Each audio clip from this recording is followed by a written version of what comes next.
내 하나님 여호와를 기억하라 하는 제목으로 은혜를 받고자 합니다. 오늘 본문의 말씀은 모세가 가나안 땅을 눈앞에 두고 요단강 동쪽에 있는 모압 평지에서 이스라엘 백성들을 모아놓고 당부하는 두 번째 설교입니다.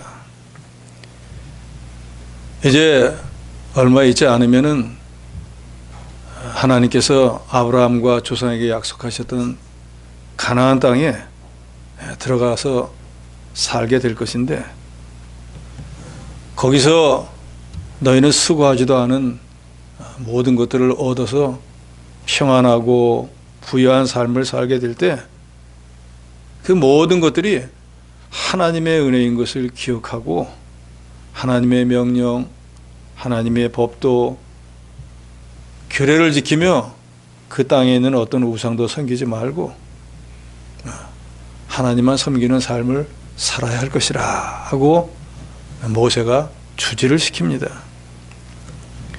모세가 거포 가나안 땅에 들어가면은 하나님 말씀대로 살고 우상을 섬기지 말라고 부탁하는 이유는 하나님이 주신 땅에서 복을 누리고 거기서 오래오래 살게 하기 위함입니다.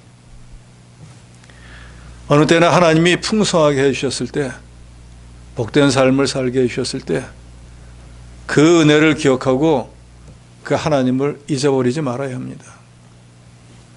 그것이 하나님이 주신 땅에서 계속해서 행복한 삶을 누리는 비결이기 때문입니다.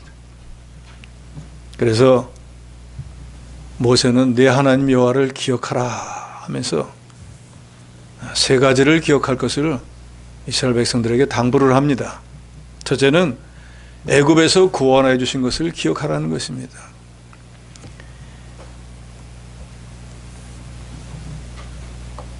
12절에 보면 내가 먹어서 배부르고 아름다운 집을 짓고 거주하게 되며 또 내 소, 양이 번성하며 내 은금이 증식될 때 내 소유가 다 풍부하게 될 때 내 마음이 교만하여 내 하나님 여호와를 잊어버릴까 염려하노라. 여호와는 너를 애굽 땅 종되었던 집에서 이끌어내시고 그랬습니다. 이제 가나안 땅에 들어가서 농사짓고 광야에서는 농사도 못 지었죠. 애굽에서는 종살이 하느라고 아무리 수고 많이 해봐야 다 바로의 것이 되어서 자기 것이 되지 못했는데, 가나안 땅에 들어가서 농사짓면 됐고 수고한 대로 자기가 다 받으니까 내가 이래서 내가 수고해서 내가 노력해서 다 얻은 거야 하고 자기가 했다고 착각하지 말라는 거예요. 그 땅에 들어가서 그렇게 내 힘과 내 능력과 내 수단과 방법으로 농사하게 된 것이 그게 누구의 은혜이냐 그 말이에요. 만약에 애굽에서 하나님이 건져주지 않았다고 하면 지금도 여전히 애굽에서 종살이 하고 있을 거야. 그런데 하나님이 그 땅에서 구원해서 광야를 건너게 하시고 조상에게 약속하신 가나안 땅을 주어서 거기서 내가 하나님이 다 주신 거 구원해 주시고 광야를 건너게 하고 가나안 땅 준 거 모든 걸 하나님이 다 주었는데 그거 내가 좀 수고해가지고 얻었다가 이것을 내 것이다 라고 착각하지 말라는 것입니다. 우리는 개구리가 올챙이적 생각 못한다라는 속담이 있지 않습니까? 누구든지 뭐가 좀 되고 자리가 높아지고 영광을 얻고 실력이 늘어나면은 옛날에 내가 언제 그랬나 하고 올챙이적 생각 못할 때가 너무나 많습니다.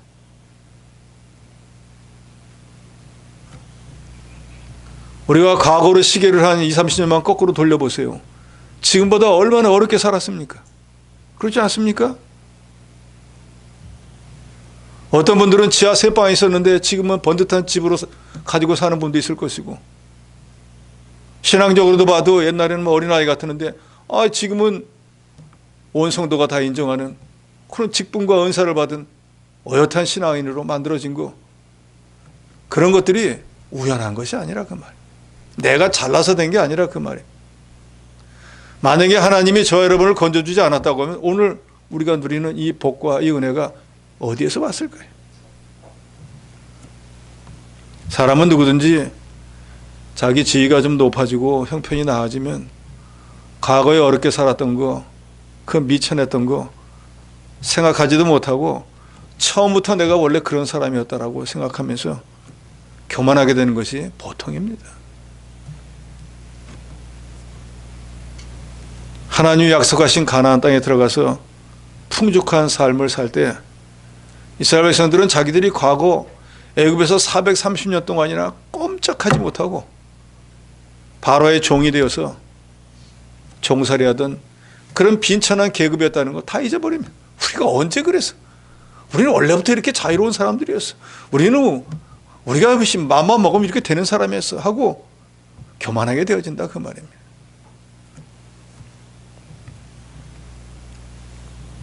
신명기 7장 6절로 8절에 보면 너는 여호와 내 하나님의 성민이라. 내 하나님 여호와께서 지상 만민 중에서 너를 자기 기업의 백성으로 택하셨나니 여호와께서 너희를 기뻐하시고 너희를 택하심은 너희가 다른 민족보다 수요가 많기 때문이 아니니라. 너희는 오히려 모든 민족 중에 가장 적으니라. 여호와께서 다만 너희를 사랑하심으로 말미암아 또는 너희 조상에게 하신 맹세를 지키려 하심으로 말미암아 자기의 권능의 손으로 너희를 인도하여 내시되 너희를 그 종되었던 집에서 애굽 왕 바로의 손에서 속량하셨나니, 이렇게 말씀합니다. 그러니까 이스라엘 백성들이 워낙 뛰어난 민족이고 숫자가 어마어마하게 많고, 그래서 이런 사람들 없으면 하나님이 이 손해가 났네 해서 건져준 게 아니라 그 말이에요. 지상 모든 사람들 가운데 이 유대인들, 이스라엘 사람들은 제일 적어요. 그리고 태어나면서부터 하나님 믿는다고 하지만 늘 하나님 배반하고 하나님 불순종했던 민족들이에요. 그런데 하나님께서 사랑하시기 때문에, 조상에게 약속하신 게 있기 때문에 430년 동안 종살이하던 그 사람들을 건져내 주신 것뿐이지, 유대인들 개인이 잘나서 이 사람들이 세상에 유익을 엄청나게 주는 사람이라 그래서 건져준 게 아니라는 것이.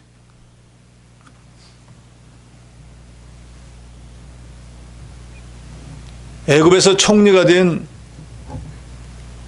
요셉 덕분에 처음에는 겨우 75명만 애굽 땅 고센에 들어갔었는데, 하나님이 하늘의 별처럼 바닷가의 모래처럼 후손을 많아지게 해주겠다고 한 그 약속을 지켜서 430만 년에 애굽에서 나올 때는 75명, 200만 명이 넘었습니다.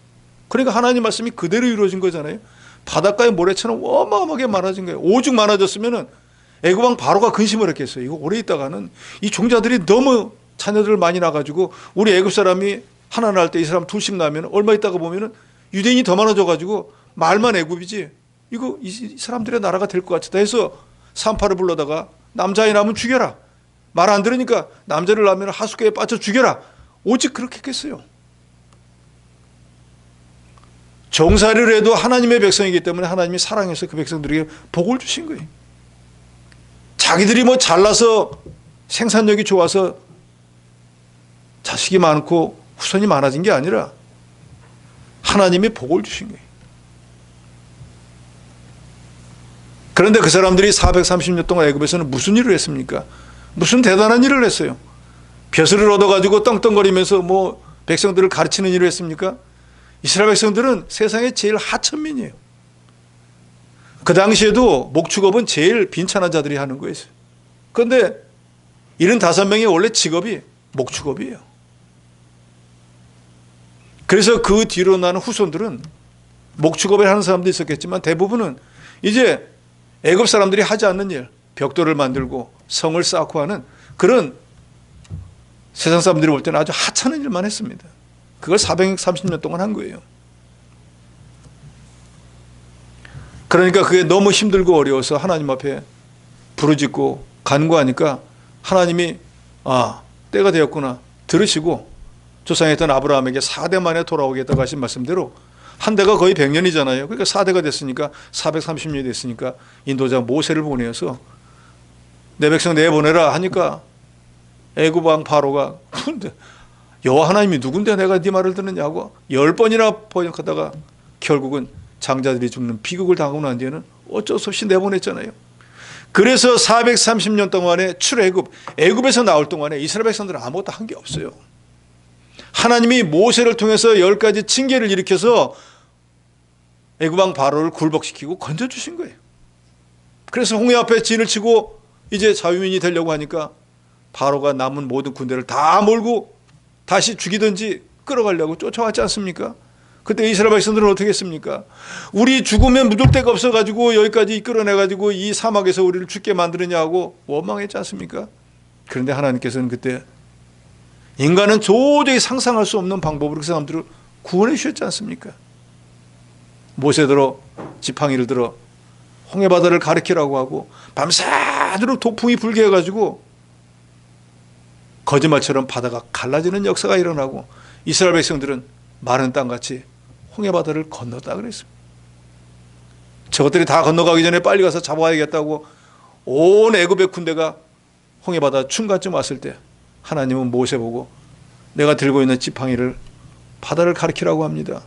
바다를 가리키자마자 벽같이 서 있었던 홍해바다가 갑자기 합해지는 바람에 애굽의 온 군대가 수장을 당하고 말았어요. 이런 하나님의 이적과 기사로 애굽에서 종살이하던 이스라엘 백성들을 하나님이 구원해 주셨어. 광야를 통과하고 이제 가나안 땅에 들어가서 농사짓고 평안한 삶을 살게 되죠. 만약에 하나님이 이런 은혜를 베풀지 않았다고 하면 그 사람들은 영원히 거기서 나오지 못해.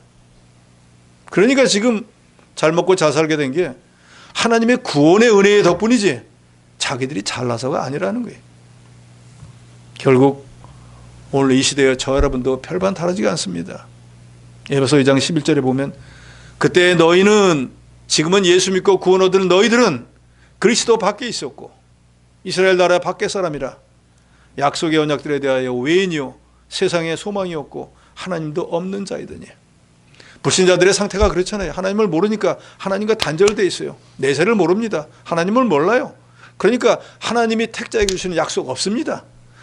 조상이 물려준 죄와 자기가 지은 죄값을 해서 지옥에 가서 고통받을 일만 남아 있었어요.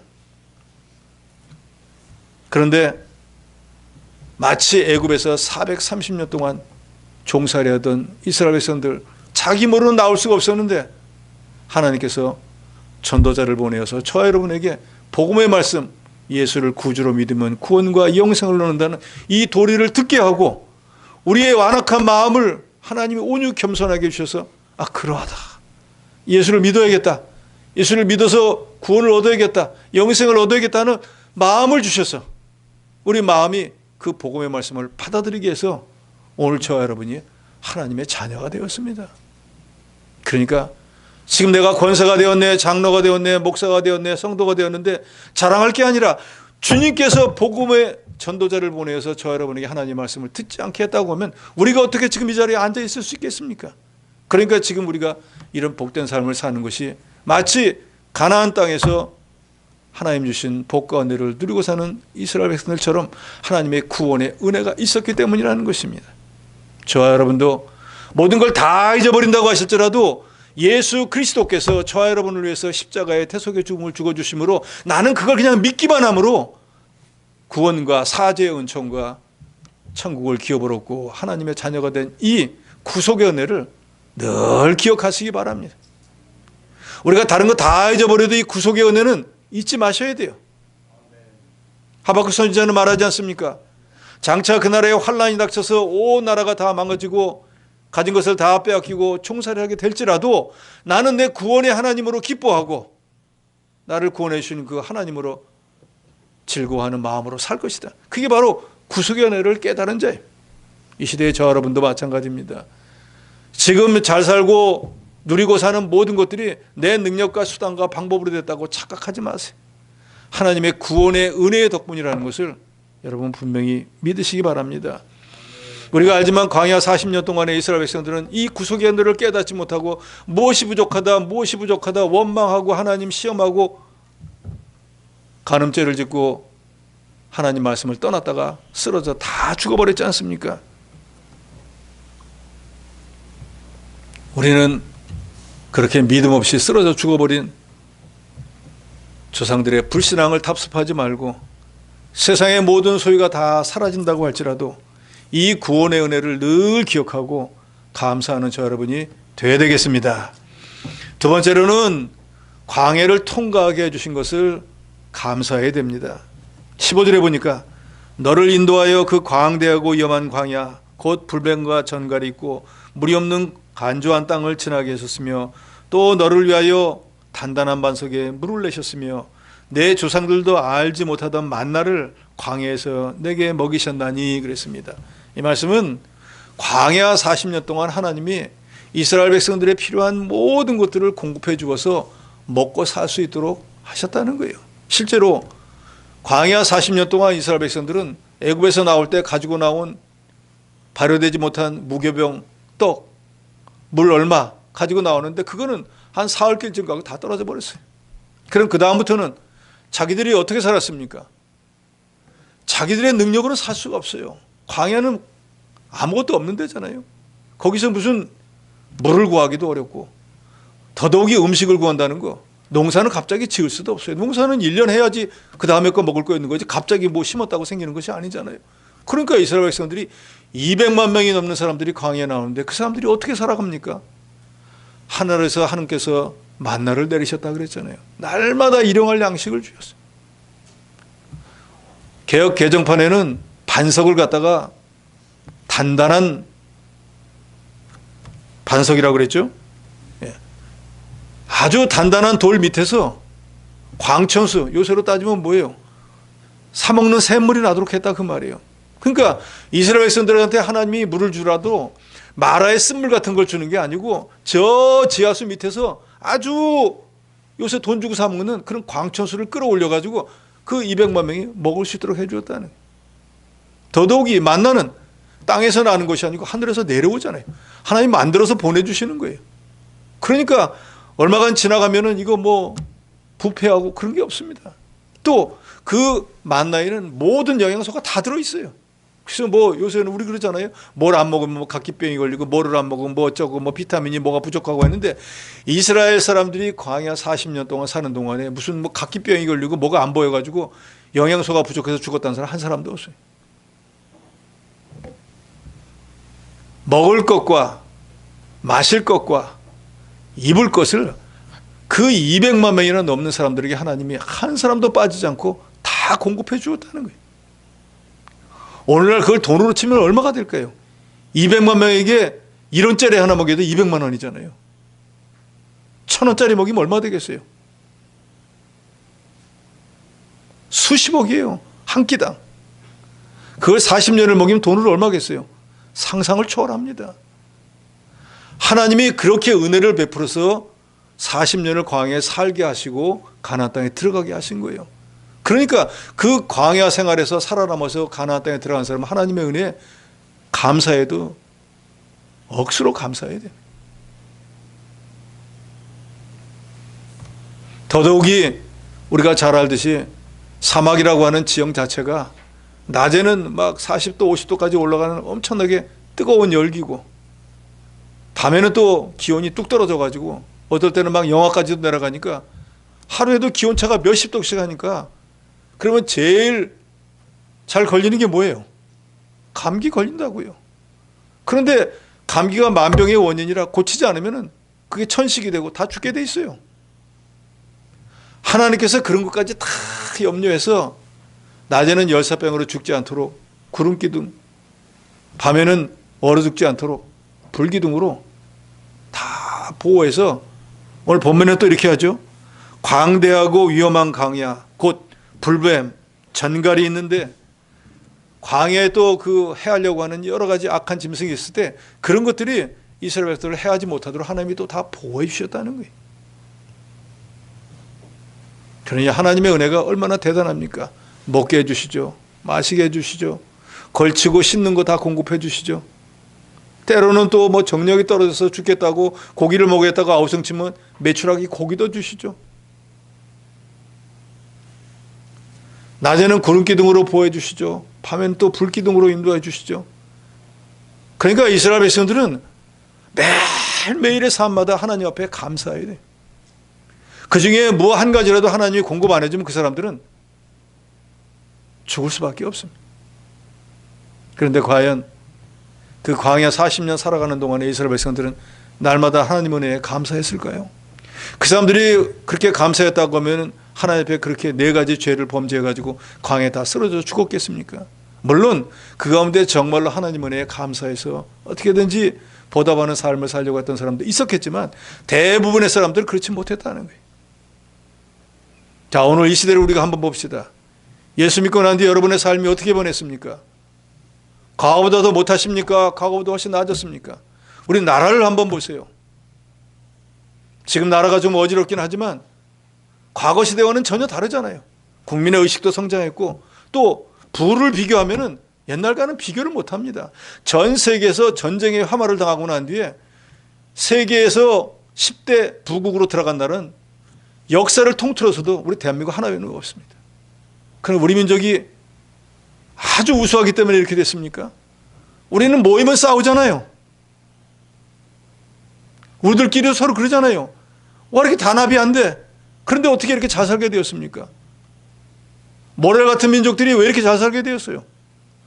세계 사람들이 부러워하는 나라가 되었습니다. 왜 그렇게 됐습니까?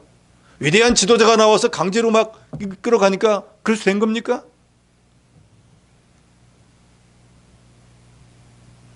우리가 하나님의 은혜로 이렇게 된 줄로 믿으시기 바랍니다. 불과 우리가 기독교가 들어온 지 200년도 채 안 되지만 전 세계에서 복음을 전해줬던 미국 다음으로 많은 선교사를 파송해서 죽은 생명을 살리려고 하나님의 일에 열심하는 백성이기 때문에 하나님이 우리에게 복을 안 주시면은 복음이 전파 안 돼요. 그러니까 하나님이 우리에게 복을 쏟아 부어주시는 거예요. 여러분 믿으시기 바랍니다. 뭐 우리가 열심히 해서 그렇지 열심히 하면 다 됩니까? 그러면 세상에 우리나라 사람들이 제일 근면합니까? 우리가 제일 똑똑합니까? 아니라고요. 그런데 왜 하나님이 우리나라를 이렇게 잘 살게 해줬습니까? 지금 나라가 좀 어지럽고 복잡해졌다고 염려하지 마세요. 세상에 믿지 못할 것은 정치가들이니까 그 사람들 말은 믿을 게 없어요. 우리는 그 사람들이 이 나라를 잘 다스려서 우리가 신앙생활을 하는데 지장이 없도록 기도해 주면 됩니다. 오늘 이 말했다 저 말 내봐 저 말하는 사람들이 그 사람들이니까 그 사람들의 말은 믿을 거 없어요. 그 사람들이 그렇다고 해서 우리도 부안해동에서 같이 갈 필요도 없습니다. 우리는 우리 길만 가면 돼요. 지금 지나온 우리나라도 다 마찬가지입니다. 과거 시대 때도 복잡하고 어려울 때 많았지만 하나님이 그래도 이 나라를 지켜줘서 여기까지 왔지 않습니까? 과거의 사도 바울도 말하잖아요. 과거의 나를 사자 입에서 건져주시는 하나님이 오늘도 건져주시고 장래도 그 주님을 의지하면 건져주실 것을 믿노라 했지 않습니까? 우리가 과거의 전쟁에서도 살아남은 민족인데 지금 나라가 좀 어지러워졌다고 복잡하게 생각할 거 없습니다. 나는 내 자리에서 내 할 일 다 하고 내 믿음 지키면은 하나님께서 또 해주실 거예요. 인간적으로 생각해 보세요. 우리나라가 미국 다음으로 선교를 많이 하는 나라인데 우리나라를 망하게 하면 누가 손해겠어요? 하나님이 손해요. 하나님이 그렇게 어리석을 줄 압니까? 그렇게 안 하셔요. 그런데 여기 중요한 건 뭐예요? 그것만 믿어서는 안 된다는 거예요. 그런 믿음의 사람들이 이럴 때 더욱 하나님을 의지하고 하나님이 이 나라를 올바른 방향으로 인도해 주기를 기도하고 우리는 생명을 살리는 일에 더 열심을 내야 됩니다. 신명기 1장 31절에 보면 광야에서도 너희가 당하였거니와 사람이 자기 아들을 안는 것 같이 너희 하나님 여호와께서 너희가 걸어온 길에서 너희를 안으사 이곳까지 이르게 하셨느니라. 이스라엘에서는 자기가 잘나가지고 홍해바다도 건너고 자기 마음대로 온 걸로 생각하지만 하나님이 저와 여러분을 안아서 안전한 길로 인도해 주셨다는 거예요.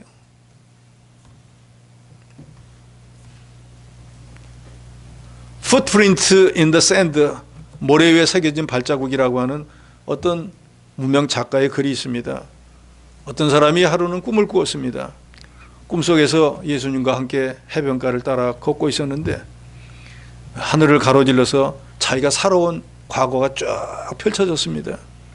모래 위에는 두 사람의 발자국이 있었는데 하나는 자기 거였고 다른 하나는 주님의 발자국이었습니다. 인생의 마지막이 이르렀는데 모래에 새겨진 발자국을 한참 되돌아보는데 자기가 그때 정말 주님이 필요했었던 그때가 있었는데 그때는 발자국이 하나밖에 없는 거예요. 자기 발자국밖에 없는 거예요. 그래서 그때 정말 주님이 도와줬으면 좋았는데 그때 정말 주님이 필요했는데 그런데 그때는 내 발자국 하나밖에 없어서 주님한테 물었습니다. 주님, 제가 주님을 따르면 항상 저와 함께 해주시겠다고 하시지 않았습니까? 그런데 그때 제가 정말로 어렵고 힘들었을 때 정말로 주님 필요할 때 그때는 어디 가셨습니까? 왜 저를 도와주지 않았습니까? 이해가 안 됩니다 하고 주님에게 물었더니 주님이 이렇게 답하셨습니다. 나는 너를 결코 떠난 적이 없었다.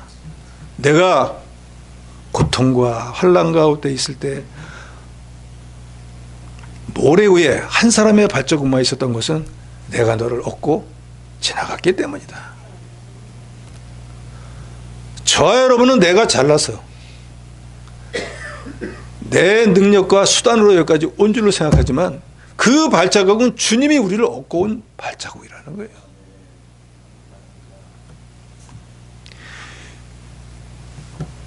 이스라엘 백성들이 홍해를 건너고 광야에 40년 동안을 살아갔던 모든 것들도 자기가 능력이 뛰어나고 수단 방법이 대단해가지고 자기가 먹을 것을 얻고 자기가 모든 것들을 해결해가지고 거기까지 온 것이 아니고 하나님의 도우심, 하나님이 그들을 불쌍히 여겨서 그들에게 모든 것을 공급해 주셨다는 거예요.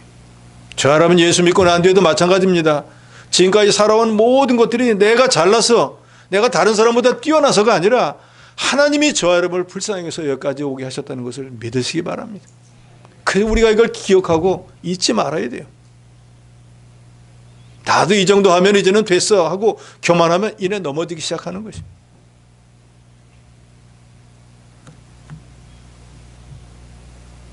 오늘 오전 시간에 주일 학생에게 다윗의 믿음에 대해서 가르쳤는데 다윗은 어디로 가든지 형통했다. 너도 형통한 사람이 되고 싶냐? 예.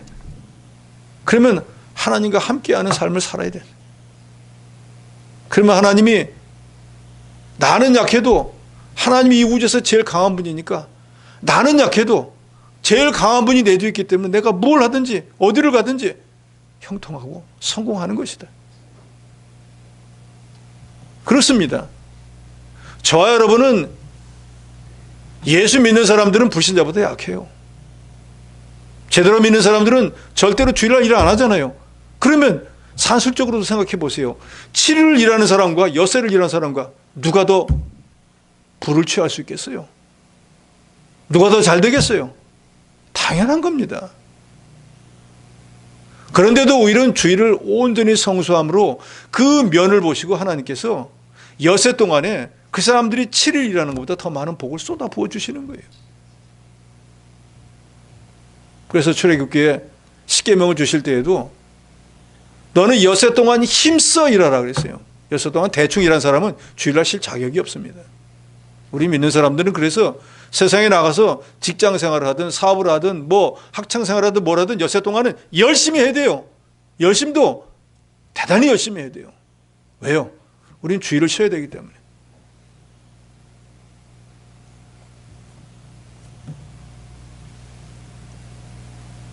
그래서 제 자랑은 아니지만 우리 주일 학생에게 그렇게 얘기했어요. 다윗에게만 그런 은혜를 주시는 거 아니라 지금 이 시대에도 똑같이 은혜를 준다. 목사님이 전도사 할 때 수협에 한 번도 안 빠지고 참석하고 새벽 예배 한 번도 안 빠졌는데 학생들은 대부분 시험을 치는데 공부해야 되니까 새벽 예배 안 드려요. 주일 수요일 날 안 지켜요. 저는 한 번도 빠져본 적 없어요. 그러니까 당연히 그 사람들보다 시험 치는데 불리하죠. 그런데 오고 가면서 보는 게 하나님이 그게 나오게 해줘요. 만점은 못 맞아도 낙지 안 하도록 해주시더라 그 말이에요. 그러니까 나는 내일 하고 점수는 점수대로 받으니까 하나님 앞에도 사람들 앞에도 떳떳하지 않습니까? 내 할 일을 하나도 안 하고 만점 맞으면 무슨 의미가 있겠어요? 그러니까 너도 하나님을 잘 믿고 하나님과 동행하는 삶을 살면 앞으로 인생에서 너 성공하는 삶을 살 거야 그랬더니 그렇게 하겠습니다. 오늘 우리가 걸어가는 신앙의 길도 그와 같습니다.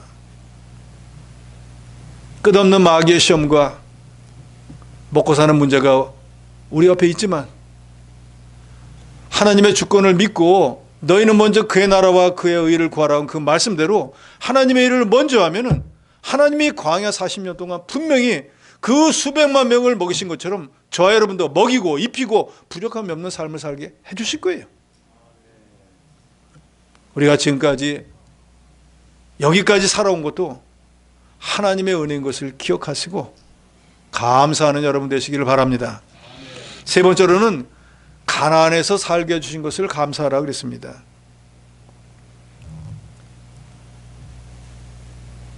15절 하반절에 보면 이는 다 너를 낮추시고 너를 시험하사 마침내 내게 복을 주려 하심이니라 그랬습니다.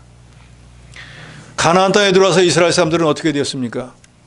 물론 여호수아를 필두로 해가지고 이스라엘 백성들이 전쟁해서 가나안에 있는 여러 일곱 족속들을 쫓아내고 그 땅을 차지했습니다.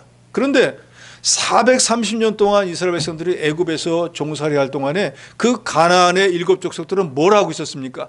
가나안 땅에서 농토를 열심히 갈아가지고 농사 잘 짓는 땅으로 만들어 놓은 거예요. 그런데 430년 지나고 나서 40년 지나고 거의 500년쯤 지나가지고 가나안 땅에 들어갔을 때 하나님께서 여호수아가 칼날로 죽인 사람보다 하늘에서 우박을 내리고 하나님이 천둥과 번개를 쳐가지고 하나님의 능력의 역사로 내쫓은 사람이 훨씬 더 많습니다. 결국 이스라엘 백성들은 싸우는 척했지만 사실은 하나님이 그 땅을 다 빼앗아 주신 거예요. 그런데 그 땅이 어떤 땅이에요? 자기들은 광야를 개척하지도 않았어요.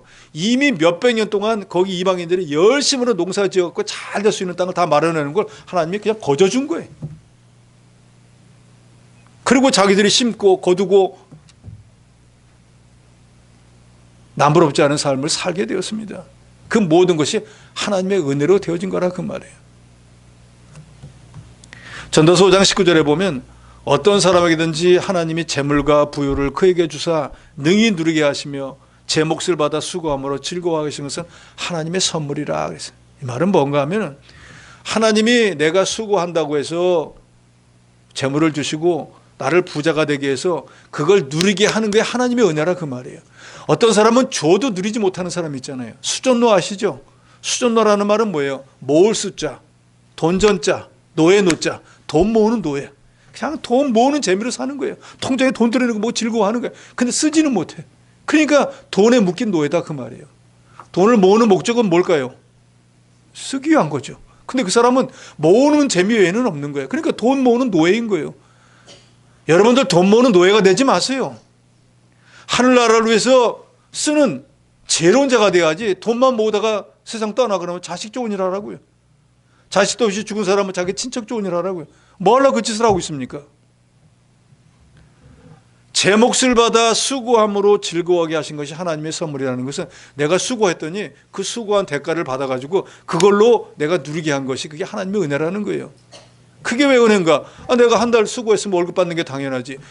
월급 받는 날이 됐는데 회사가 부도가 났어요. 월급 받을 수 있습니까? 없습니까? 받아요? 못 받아요?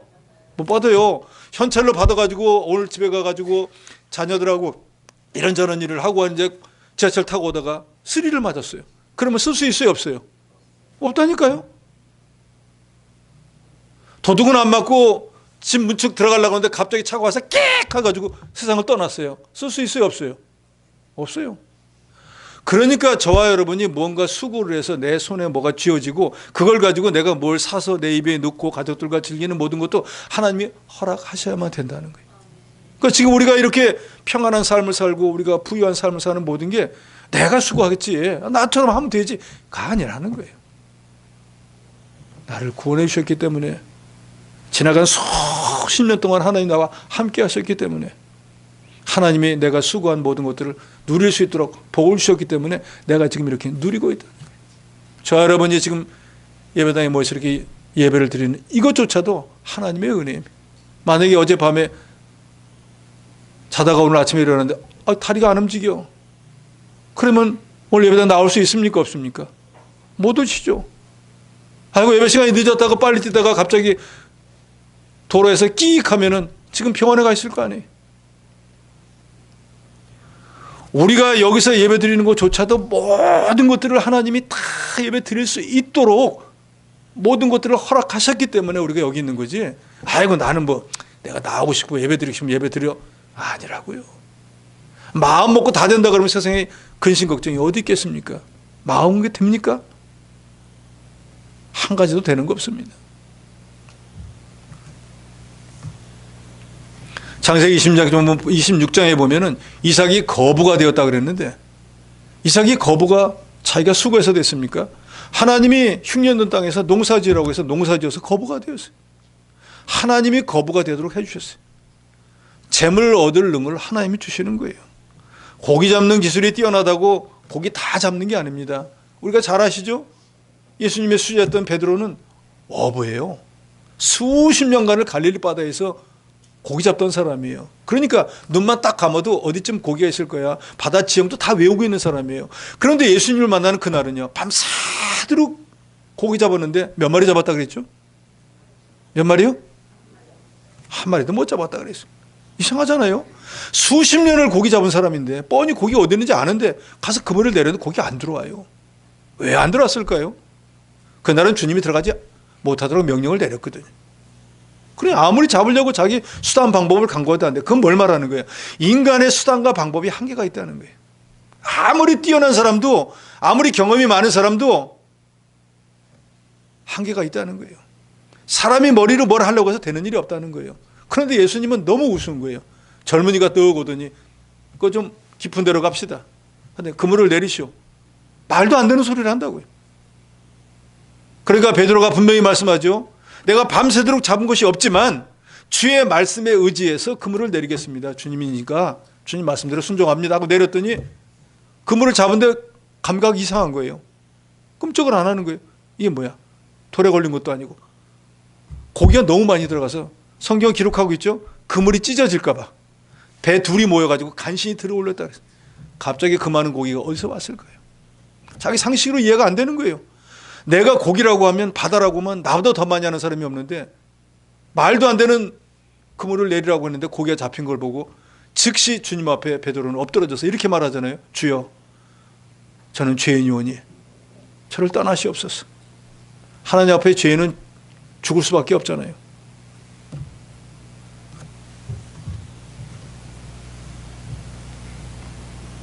문제는 이렇게 모든 것들을 하나님이 공급해 준 것을 하나님이 주셨다고 생각하지 못하고 내가 한 거야. 난 내가 맘만 먹으면 돼 라고 교만해서 하나님 말고 이런 것들도 복을 줄 것 같아 하고 우상을 섬기게 되면 그동안에 하나님이 공급해 줬던 모든 것들을 딱 끊어버리신다는 거예요. 이게 무서운 거예요. 그런데 어떻게 깨닫지 못하는 분들은 자기가 스스로 하나님과의 관계를 끊으려고 하는 사람도 있어요. 세상 무지한 사람이 바로 그거예요. 폭탄은 터지잖아요. 근데 그 폭탄을 등에다가 메고 불러 들어가는 사람이 용감한 사람일까요? 만용일까요? 예? 그건 만용입니다. 자기는 아예 산산조각이 나버릴 거예요. 저와 여러분이 하나님을 떠난다는 게 바로 만용인 거예요. 내 힘으로 살 수 있다고 생각하니까 하나님을 떠나는 거잖아요. 그거는 마치 등짝에다 폭탄을 쥐고 불 속으로 들어간 사람과 똑같아요. 그래서 우리가 하나님을 떠나면 안 된다, 떠나면 안 된다고 조금이라도 영적으로 깨어있는 사람들이 늘 권면하는 이유가 바로 거기에 있는 거예요. 교인수 줄어들까 봐가 아닙니다. 불구덩이 속으로 들어가는데 아이고 네 인생이니까 네 마음대로 살아, 그럴 수는 없지 않습니까? 그래서 말리는 거예요. 어떤 경우가 되었든지 여러분들도 인생을 살다 보면 어려운 일이 있겠죠. 힘든 일도 있겠죠.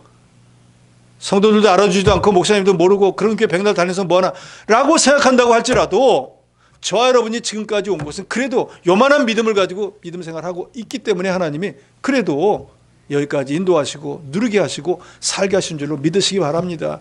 그런데 그 얇은 끈을 놓아버리면 어떻게 되겠습니까? 그걸로 인생은 끝나버리는 거예요. 그래서 저는 신앙생활 하면서 교육자 생활을 시작하면서 끊임없이 성도 여러분들에게 부탁드리는 것은 어떤 경우가 되었든지 간에 교회를 멀리하지 마세요. 하나님을 떠나지 마세요. 내가 살아야 되지 않아요? 우상 섬기지 마세요. 우리가 잘 알듯이 우상은 눈에 보이는 우상을 우리가 안 섬깁니다. 그러잖아요. 예수 믿는 사람이 뭐 법당에 들어가서 뭘 하겠습니까? 그런 일은 안 해요. 지금 이 시대는 눈에 보이지 않는 비가시적인 우상이 문제예요. 비가시적, 눈에 안 보이는 거, 인비저블한 거. 그럼 뭐예요? 그 개념을 우리가 알잖아요. 하나님보다 더 귀히 여기고 더 사랑하고 더 지배를 받으면 그게 무엇가 됐든지 그게 우상인 거예요. 낚시에 미쳐가지고 낚시라고 하면 쥐리고 뭐고 가면 그 낚시가 우상인 거예요. 돈도 너무 좋아하면 그게 우상인 거예요. 주일날 주님보다도 돈 버는 게 낫다고 하는 사람은 돈이 우상이 돼버린 거예요. 그러면 그것이 어떻게 되는가? 19절을 같이 읽도록 합니다. 19절입니다. 시작. 내가 만일 내 하나님 여호와를 잊어버리고 다른 신들을 따라 그들을 섬기며 그들에게 절하면 내가 너희 중에서 증거하노니 너희가 반드시 멸망할 것이라. 하나님이 멸망하기를 원해서 이 말씀을 하는 게 아니라 사람은 무언가 좀 배가 부르고 등이 따시면 눕기를 좋아하고 교만해져서 하나님을 떠나기를 좋아한다는 거예요. 그래서 하나님이 건져주시고 광야를 통과해 주시고 지금까지 모든 것들을 베풀어 주어서 누리게 하신 그것이 하나님의 은혜인 것을 잊어버리고 내가 뭐 하나님 없어도 되겠네 하는 마음으로 우상을 섬기고 하나님을 떠나게 되는 경우가 다반사로 있는데, 그러면 그 사람은 멸망을 당하게 된다는 거예요. 그러니까 하나님은 우리가 하나님이 허락하신 땅에서 영원토록 복을 누리고 장구한 복을 누리고 살기를 원하시지, 혹시라도 이 사람처럼 돼가지고 망하는 것을 원하지 않기 때문에 저 여러분에게도 지금 당부하시는 것입니다. 여러분, 우리가 살아온 모든 것이 하나님의 은혜입니다. 우리가 지금까지 살아온 모든 과정 중에 하나님의 은혜가 아니면 우리는 여기까지 올 수가 없었습니다.